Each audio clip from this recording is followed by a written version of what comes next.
बिस्मिल्लाहिर्रहमानिर्रहीम, अस्सलाम वालेकुम। आप देखते हैं डॉक्टर एनफी और मैं हूं डॉक्टर अमारा फ़याज़।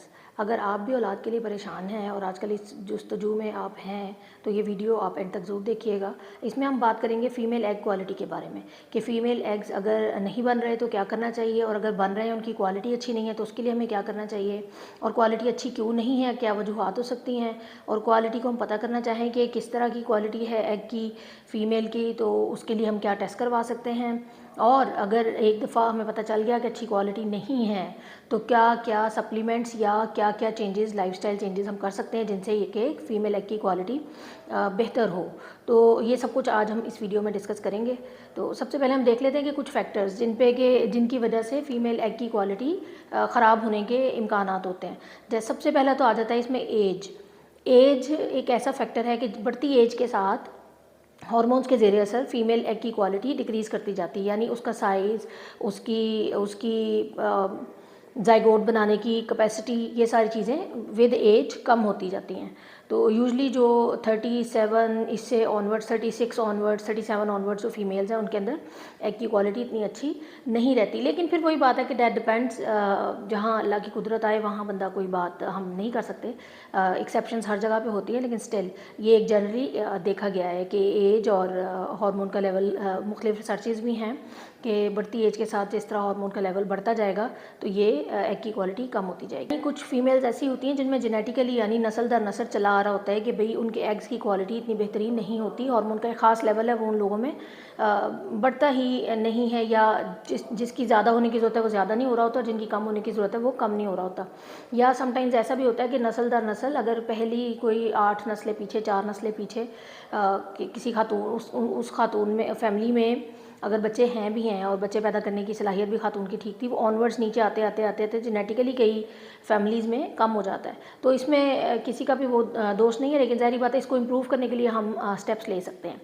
अच्छा, तीसरा फैक्टर आता है इसमें डाइट जो है हमारे यहाँ, क्योंकि जंक फूड बड़ा आम है और सारी चीज़ें, जो लोग बहुत ज़्यादा शुगर्स लेते हैं, बहुत ज़्यादा जंक का इस्तेमाल करते हैं, उनके एग की क्वालिटीज़ अच्छी नहीं होती। और चौथी चीज़ है हार्मोन इम्बैलेंस। हार्मोन इम्बैलेंस ज़ाहिर बात है एक मेडिकल रीज़न है।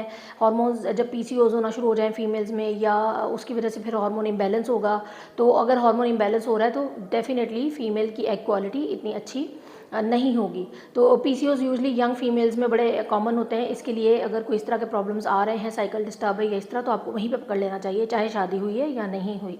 तो उसके लिए जो भी आप इन्वेस्टिगेशंस कराएं अपने डॉक्टर से ज़रूर इस बारे में डिस्कस करें।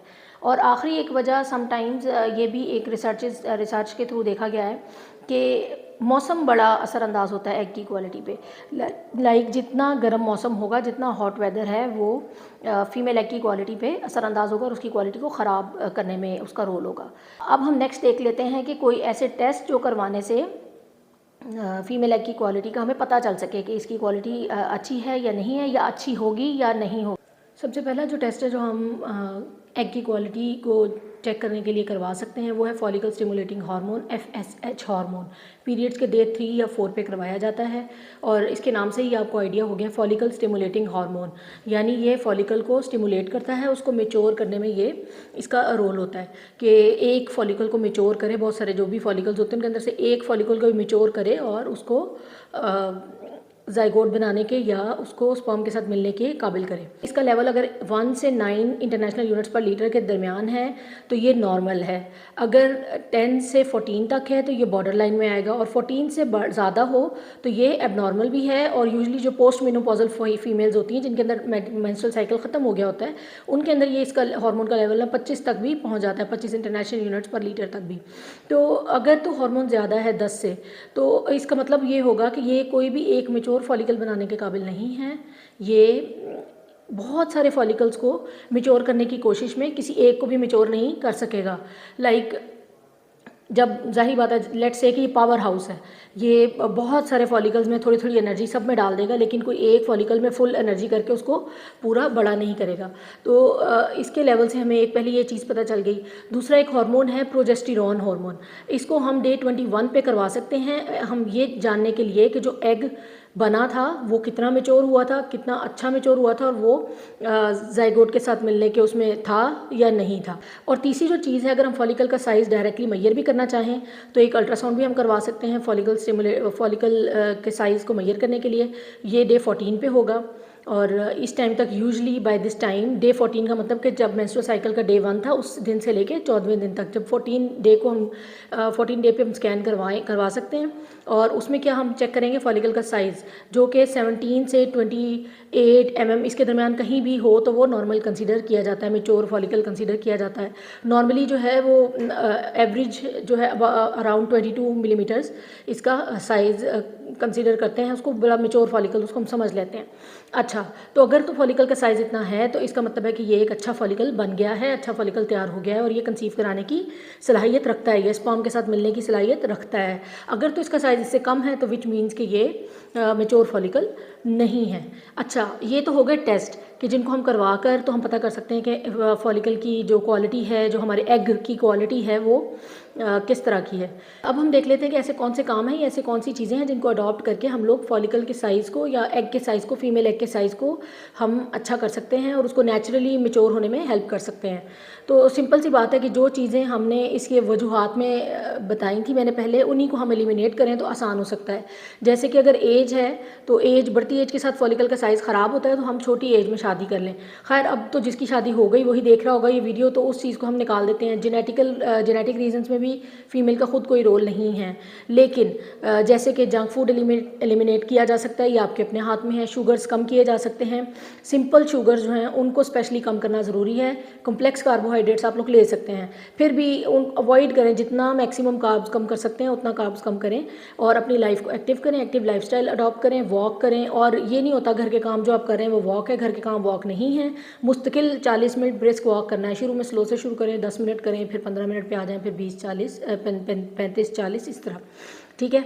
उसके अलावा आप लोग अपनी एक्सरसाइज को इन्वॉल्व कर सकते हैं, अपने उसमें ग्रीन वेजिटेबल्स लें, अपनी डाइट में फ़ाइबर लें, ठीक है, कार्ब्स ख़त्म कर दें और जंक और इसको भी ख़त्म कर दें।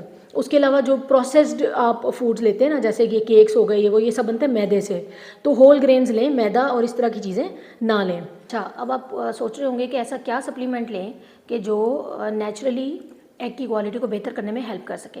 तो ऐसा कोई भी सप्लीमेंट मार्केट में जो अवेलेबल है जिसके अंदर CoQ10, सबसे पहले ये एंजाइम है जिसका 1000 mg अगर उसके अंदर अवेलेबल है, 1000 mg CoQ10, तो वो आप इस्तेमाल कर सकते हैं। और उसके अलावा आप फ़िश लिवर ऑयल, यानी जिसको ओमेगा 3, जिसमें से फैटी एसिड भी निकलता है, ओमेगा 3 फैटी एसिड, वो भी उसके अंदर मौजूद हो। तीसरा, उसके अंदर मायोइनोसिटोल अगर मौजूद है, जो कि PCOS वाले लोगों में बहुत ज़्यादा हेल्पफुल होता है। चौथा, अगर उसके अंदर L-आर्जिनिन है, जो कि वेजिटेरियन लोग हैं उनके अंदर एग की क्वालिटी को बेहतर करने के लिए ये बड़ा इंपॉर्टेंट एक एलिमेंट है, वो मौजूद हो तो आप उसको इस्तेमाल कर सकते हैं। और फिर उसके बाद फॉलिक एसिड है, जिसका क्या 400 mcg रोज़ इस्तेमाल करें और रोज़ाना इस्तेमाल करें। उसके अलावा अगर बढ़ती एज के साथ ना ऑक्सीडेटिव स्ट्रेस बॉडी में हो जाता है, ऑक्सीडेटिव स्ट्रेस डेवलप हो जाता है, तो उसको ख़त्म करने के लिए हम लोग विटामिन C और विटामिन E का इस्तेमाल करवाते हैं।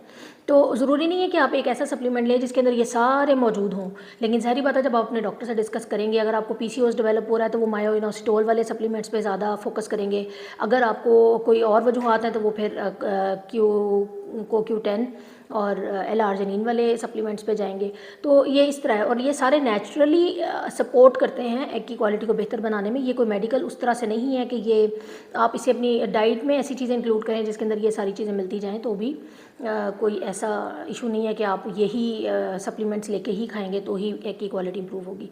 उम्मीद है ये वीडियो आपको पसंद आई होगी। अगर इसके बारे में कोई मालूमात अगर आपको चाहिए हो तो आप मेरे से क्वेश्चन कमेंट सेक्शन में पूछ सकते हैं। और तब तक के लिए अल्लाह हाफ़िज़।